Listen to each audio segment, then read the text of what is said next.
जय जगन्नाथ। आज आम गीतार शुद्ध उच्चारण शिखा सहित तार भावार्थ कम्प्लीट भाव में बुझा। जदि आपण मानक मो वीडियो भल लगे ताहले लाइक शेयर और सब्सक्राइब करने को जमा भी भूलें।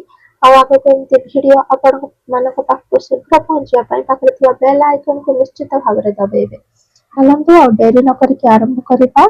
आमर प्रथम अध्याय श्रीमद् भगवद गीतार प्रथम अध्याय अर्जुन विषाद योग ताको आरंभ करने पूर्व प्रथम तार अवतरणिका जान नबा। जो आमर युद्ध आरंभ होता ता विषय टिके संक्षिप्त विवरण नहीं।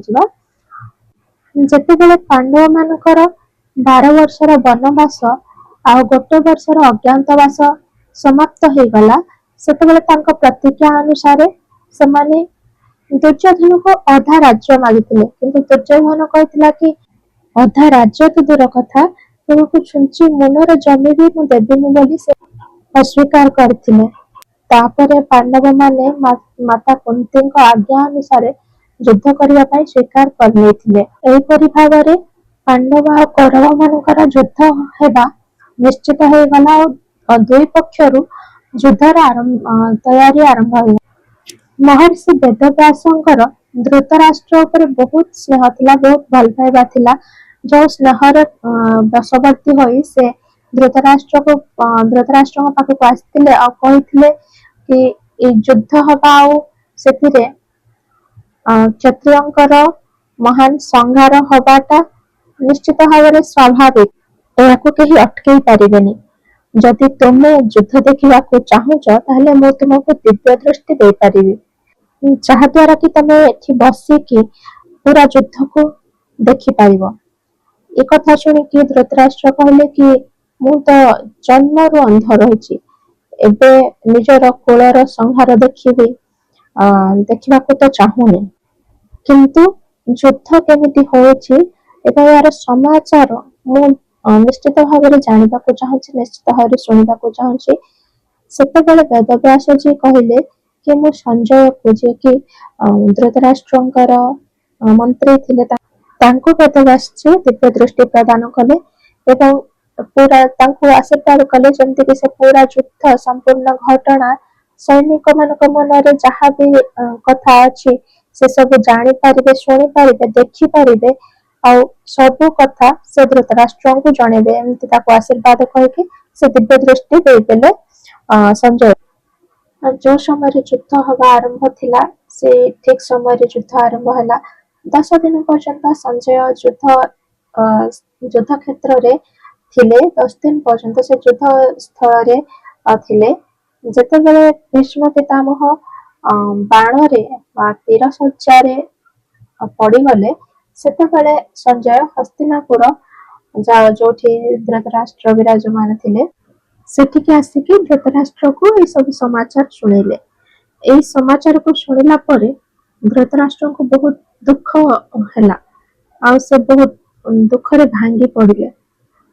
तापर से पचारले संजय को युद्ध रे कौन कौन हैला से विषय शुणिबा पई पचारले। तापर हमर आरंभ हैला प्रथम अध्याय प्रथम श्लोक अर्जुन विषाद योगर प्रथम श्लोक जे कि धृतराष्ट्र कहथिले सेठु हमर आरंभ करिबा। प्रथम अध्याय प्रथम श्लोक धृतराष्ट्रवाच धर्मक्षेत्रे कुरुक्षेत्रे समवेतायुत्सवः मामकाः पाण्डवाश्चैव किम कुर्वत संजय। चलंतु यार आक्षरिक अर्थ बुझा तापर कंप्लीट अर्थटा बुझा। प्रथम कहते धृतराष्ट्र वाच, धृतराष्ट्र कहते धर्म क्षेत्रे माने धर्मभूमि कुरुक्षेत्रे कुरुक्षेत्र समवेतार अर्थ होचे एकाठी होइथिबा। ये उत्सवर माने होचे युद्धर इच्छा पाई एकाठी होइथिबा। मामका मामका माने मोर एवं पांडुपुत्र माने कौन करुछंती किम कुर्वत, किम कहले कौन और कुर्वत माने करुछंती। एबे कंप्लीट श्लोक देखिबा। से पचारछंती धृतराष्ट्र पचारछंती हे संजय धर्मभूमि कुरुक्षेत्र रे युद्धर इच्छा करुथिबा ମୋର ଆଉ ପାଣ୍ଡୁର ପୁତ୍ରମାନେ କଣ କରୁଛନ୍ତି? ଆଶା କରୁଛି ଆପଣମାନଙ୍କୁ ଏ ଭିଡିଓଟି ଭଲ ଲାଗିଥିବ। ଆପଣମାନେ ଧ୍ୟାନ ଦେଇଥିବେ ମୁଁ ଯେତେବେଳେ ମା ମକାଫ ପଢିଲି, ମା ମକାହା କହିଲି, ସେଠି ବିସର୍ଗର ଉଚ୍ଚାରଣଟା ଶ୍ୱାସ ଛାଡ଼ିଲା ବେଳେ ହ ବଦଳରେ ହଳନ୍ତ ଫ ଆଣିଲେ।